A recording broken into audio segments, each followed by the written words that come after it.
বিএনপির স্থায়ী কমিটির সদস্য মির্জা আব্বাস বলেছেন, এদেশের মানুষ ভোটের অধিকার চায়।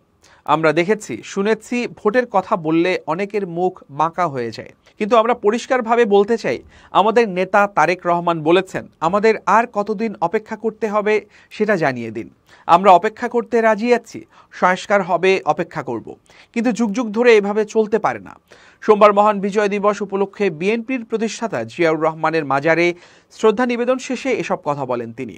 এ সময় মির্জা আব্বাস বলেন, আজকে দেশের অর্থনৈতিক অবস্থা খুবই খারাপ। দ্রব্যমূল্য বৃদ্ধির কারণে মানুষের নাভিশ্বাস উঠে গেছে। মানুষ বাঁচার আশ্রয় খুঁজছে।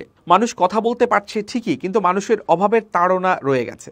যতক্ষণ পর্যন্ত নির্বাচিত সরকার না আসবে ততক্ষণ পর্যন্ত এই সমস্যা সমাধান হবে না।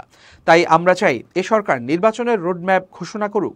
বিএনপির স্থায়ী কমিটির এই সদস্য বলেন, একজন উপদেষ্টা কয়েকদিন পূর্বে বলেছেন, আমি তার জবাব দিতে চাই না। 53 বছর রাজনৈতিক নেতৃবৃন্দরা কি করেছে? আমরা বলতে চাই, আপনি রাজনীতি করেন না, সুতরাং রাজনৈতিক ব্যক্তি সম্পর্কে সম্মান দিয়ে কথা বলবেন। একজন রাজনৈতিক ব্যক্তি একদিনে তৈরি হয়ে যায়নি। দেশনেত্রী বেগম খালেদা জিয়া, তারেক রহমান, মির্জা ফখরুল ইসলাম কিংবা এখানে যারা দাঁড়িয়ে রয়েছেন তারা একদিনে তৈরি হয়নি। সুতরাং রাজনৈতিক ব্যক্তিত্বরা যা বলেন কথাগুলো বোঝার এবং মানার চেষ্টা করেন। কথা কখনোই মনে করবেন না যে আমরা ক্ষমতায় যাওয়ার জন্য লড়াই করেছি। ক্ষমতায় যাওয়ার কথা আমরা কখনো বলিনি, আজও বলিনি, কখনোই বলবো না। আমরা চাই জনগণের ভোটের অধিকার, আমরা চাই গণতন্ত্র।